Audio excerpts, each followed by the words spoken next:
Today's CNN breaking news.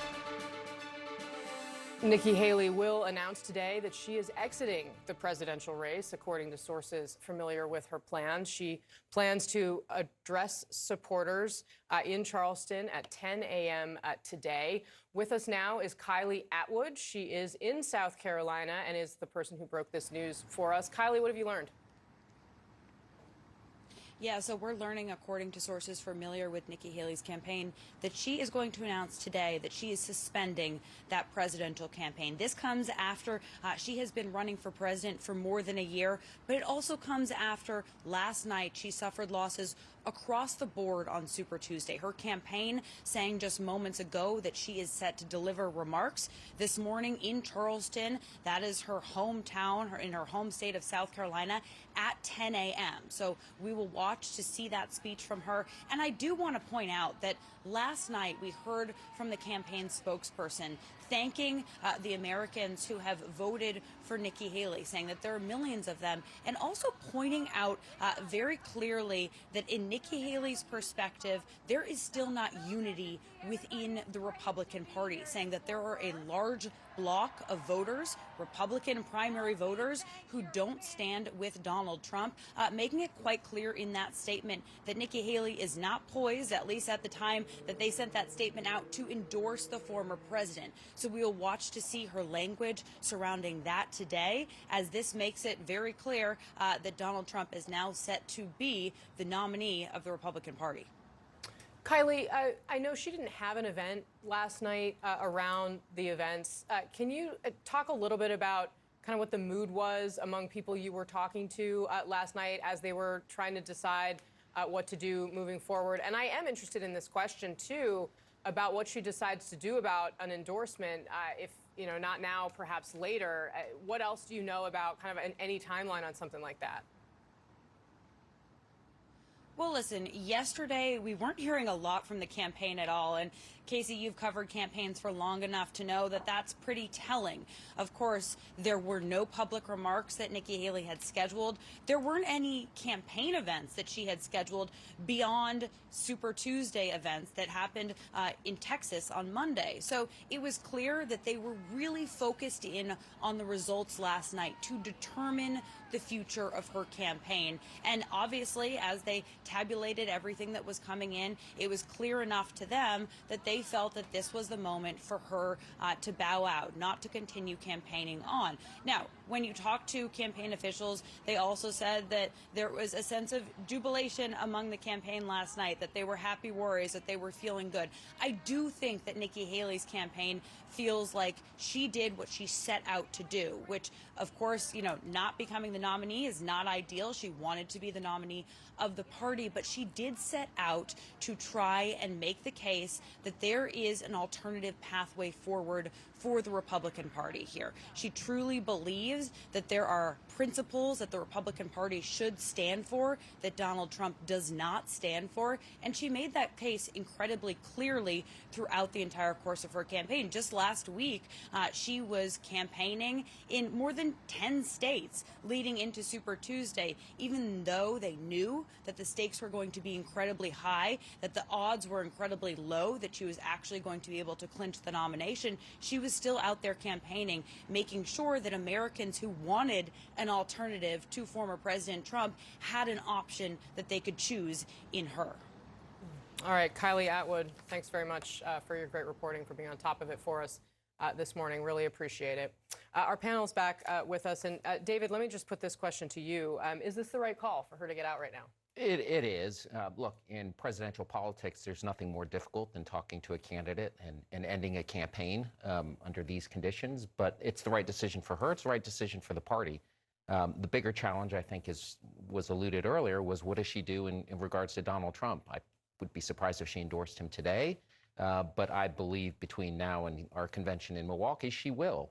She committed to the RNC to get on the debate stage that she would make that choice. Yeah, although she kind of went back on that in an interview recently.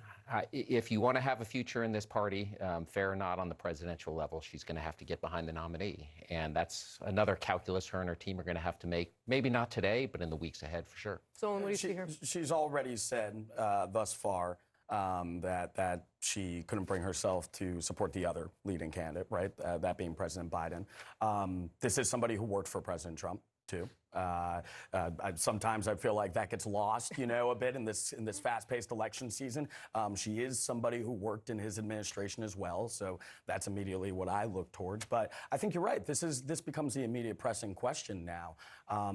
But I mean, somewhat one of the stories of this sort of Trump era is many Republicans coming out and criticizing him for various pivotal moments, whether when he was president or even post his presidency, and then quickly either making a trip to Mar-a-Lago or coming out and, once again, pledging support for him. So this immediately becomes the question now. Let me extinguish any burning notion that Nikki Haley will not endorse Donald Trump. I mean, that is just a fantasy world that a lot of pundits may live in, finding reasons to pretzel themselves to say Nikki Haley will not do this. Look, she's going to do it. It's going to come at a moment where both of them can kind of stand on a stage together and say that we're unifying the party sometime You before think Trump would let her stand on the same stage as him? I question absolutely. it. Absolutely. Okay. Yeah. I mean, you Fair. can already see the cinema behind it. I mean, Yeah. It's about unifying the party. It's a good day. It's a moment everybody's going to say, oh my God, this is terrible for Democrats because Republicans are unifying. I think the flip side of this is no longer 1984 or 88 or 92 or whenever it is that Republicans nominate the number 2 to be the standard bearer going forward. Nikki Haley is not the Republican Party number 2. She literally, and I was just reading this article. I mean, I actually, we can read these newspapers. Like, look, I was reading the Washington Post. There's a great piece in there this morning by Robin Given that says people aren't voting for Haley; they're voting for themselves. Like this isn't exactly right. This isn't some, oh my God, Nikki Haley is the next shining star. She's not going to be someone who is a bastion of anti-Trumpism, who stands for the age-old morality and fiscal responsibility that was the Republican Party of a day gone by. I just think she happened to be somebody for the moment that people could vote for themselves and not have to vote for Donald Trump in a primary. My encouragement to Nikki Haley is... Read the newspapers on here, guys. That's the whole point of the newspaper. They are My here to be read. encouragement is for Nikki Haley not to endorse Donald Trump. I believe it's a mistake. I believe it's not moving forward for the party. And what will be a short-term sugar high, and I just named a number of individuals, Kevin McCarthy, Tim Scott's moment where it's just cringeworthy at best. I mean, we've talked about it ad nauseum. It's a mistake, and I believe there's a number of folks, this 35% of Republicans that didn't vote for Donald Trump in these primaries are going to be absolutely disappointed to think somebody would just want to preserve their political career and not do the right thing. Look, if we're going to turn the tide as the Republican Party, if we're going to turn the tide as a country, we've got to be more serious-minded than just petty politics or short-term wins. We've got to go figure out a way to get real solutions on the table, right? I mean, we should be focusing. We haven't even talked about the State of the Union. I mean, the whole country is going to be holding their breath, seeing if Joe Biden can even get through this speech. And here we are as Republicans just infighting.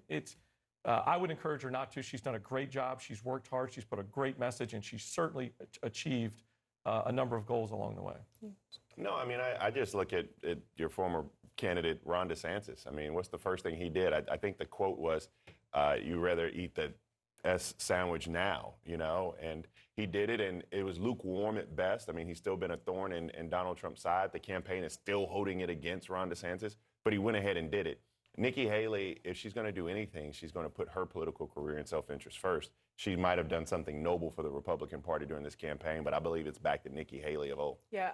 It's way too early for that sandwich analogy, by the way. Look, I was thinking you're right. It was close. Yeah, well, look, I think the point here, and it's important to remember, with Republican primary voters, actual Republicans, even in New Hampshire, Donald Trump won them 75-25.